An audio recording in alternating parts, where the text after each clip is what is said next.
Hello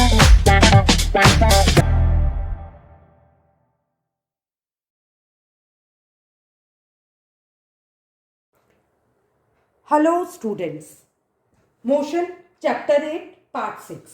तो आज के चैप्टर में हम क्या पढ़ेंगे? आज के वीडियो में वीटी ग्राफ। वीटी माने वी मतलब वेलोसिटी, स्पीड या वेलोसिटी जो भी बोल लो, वेलोसिटी टाइम ग्राफ को स्टडी करेंगे। प्रीवियस लेक्चर में हमने डिस्टेंस टाइम ग्राफ पढ़ा था, जिसमें हमने यूनिफॉर्म मोशन और नॉन यूनिफॉर्म मोशन मतलब यूनिफॉर्म स्पीड और नॉन यूनिफॉर्म स्पीड को स्टडी किया था।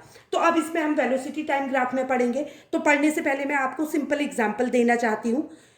सपोज आप कार चलाते हो या कोई टू व्हीलर चलाते हो या साइकिल चलाते हो या पैदल चलते हो, हर कंडीशन में आप स्पीड फाइंड आउट कर सकते हो। कैसे? सपोज आप अपने घर से स्कूल तक पहुंचे, तो आपने एक डिस्टेंस कवर की और स्कूल पहुंचने में आपको 5 मिनट, 10 मिनट, आधा घंटा या 1 घंटा, कोई ना कोई टाइम जरूर लगता है। तो अगर आप उन दोनों का रेशियो निकाल देते हो, मतलब डिस्टेंस अपॉन टाइम कर देते हो, तो हमारी वेलोसिटी निकल जाती है।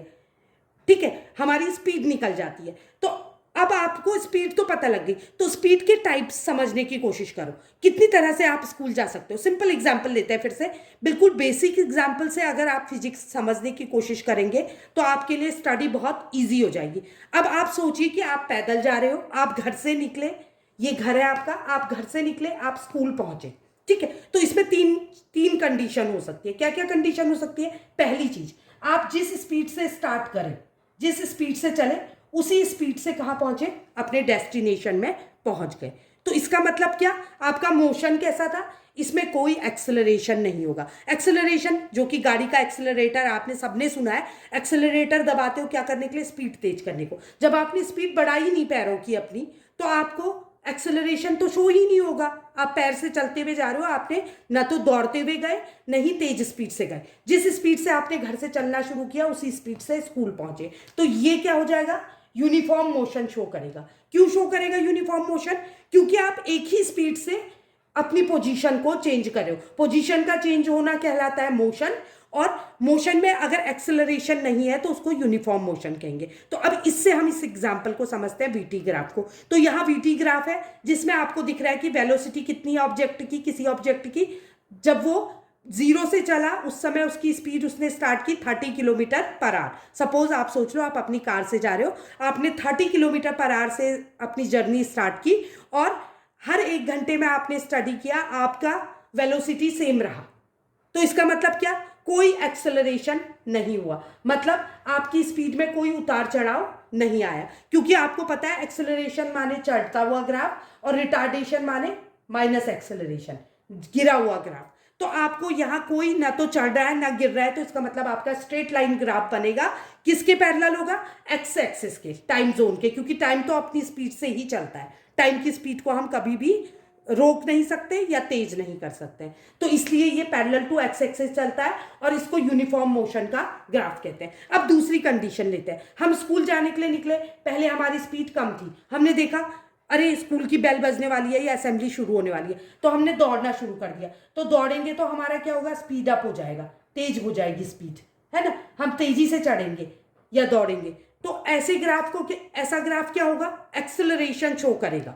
कैसा एक्सेलरेशन? अब एक्सेलरेशन की भी 2 या 3 कंडीशन हो सकती है। पहली चीज मैंने बोला, जब एक ही स्पीड से कहते हो तो यूनिफॉर्म मोशन। स्पीड अगर आप तेज कर देते हो, यहाँ ऐसी स्पीड थी, यहाँ S1 कर दी, या वेलोसिटी V थी, V1 कर दी, V2 हो गई और तेज हो गई सपोज, तो इसको कहेंगे एक्सेलरेटेड ग्राफ। अब एक्सेलरेशन की भी अलग अलग कंडीशन है। पहली एक्सेलरेशन की कंडीशन है जब आप टाइम इंटरवल को डिवाइड कर दो, सपोज 3-4 पार्ट्स में। आपने इस टाइम इंटरवल को कितने पार्ट्स में? 5 पार्ट्स में डिवाइड कर दिया, और हर 1 घंटे में आपकी वेलोसिटी जो है इक्वल अमाउंट में स्पीड अप हो रही है, तेज हो रही है। मतलब आपकी स्पीड जो है हर घंटे में इक्वल अमाउंट में बढ़ रही है, या हर 5 घंटे में इक्वल अमाउंट में बढ़ रही है। तो इसको क्या कहेंगे?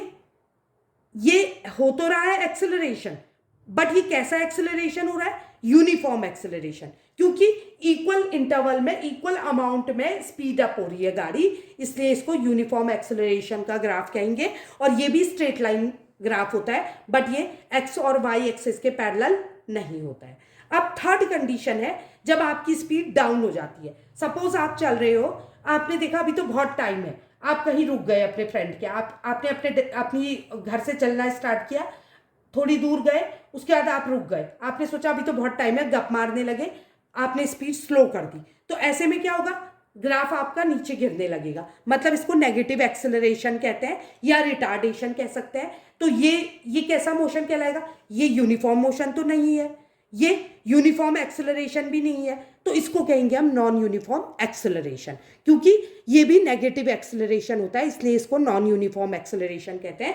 इसका ग्राफ दो तरह से बन सकता है, जब आप कभी स्पीड अप करते हो, कभी धीमे हो जाते हो, कभी तेज होते हो, कभी धीमे हो जाते हो, तो इसको नॉन यूनिफॉर्म एक्सेलरेशन कह सकते हो। जैसे आप किसी गाड़ी से रोड में चल रहे हो, रेड सिग्नल आ गया तो आपने रोक ली, फिर आपने तेज स्पीड की, उसके बाद आप क्या करें, आपने अपनी स्पीड स्लो कर दी, कोई रास्ते में आपको रोड में कोई गाय जानवर कोई दिखा तो आपने स्पीड डाउन कर दी, तो रिटार्डेशन हो गया, फिर आपने तेज की, तो ये क्या कर रहा है, चढ़ता और गिरता हुआ ग्राफ है, तो ये भी नॉन यूनिफॉर्म एक्सेलरेशन को शो करता है। तो आई होप आपको वीटी ग्राफ क्लियर समझ आया होगा। अगर आपको कोई भी डाउट है तो आप मुझे कमेंट सेक्शन में लिख के पूछ सकते हैं। उसके अतिरिक्त एक और कॉन्सेप्ट मैं यहाँ पर को क्लियर कराऊंगी कि जब आप ये ग्राफ को वीटी ग्राफ को स्टडी करेंगे तो area under VT graph, area under मतलब एरिया माने जगह, जो वीटी ग्राफ के नीचे की जगह होती है, अगर उसका एरिया निकालोगे आप,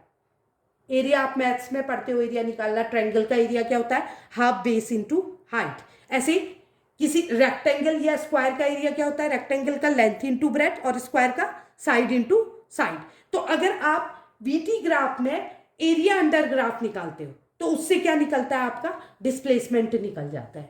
तो अगर आपका न्यूमेरिकल आता है किससे बेस्ड, ग्राफ से बेस्ड, तो अगर न्यूमेरिकल में एक वेलोसिटी दी है और टाइम दिया है और आपको क्या डिस्प्लेसमेंट निकालना है, तो आप कैसे निकालोगे, एरिया अंडर ग्राफ। तो एरिया कैसे हो जाएगा, अगर आपको ये चीज पता करनी है तो अगर आप इसमें फॉर्मूला लगाते हो हाफ बेस इनटू हाइट, इसको हम A B C D and E कह देते हैं, तो मुझे क्या करना पड़ेगा, पहले ट्रायंगल का एरिया निकालूंगी प्लस स्क्वायर का एरिया या रेक्टेंगल का एरिया निकालूंगी और दोनों को ऐड कर दूंगी, तो ये एरिया अंडर ग्राफ निकल जाएगा और इसके जो मैग्नीट्यूड आएगा, जो इसका फिगर आएगा, वही हमारा क्या कहलाएगा, डिस्प्लेसमेंट। आई होप आपको वीडियो पसंद आया होगा।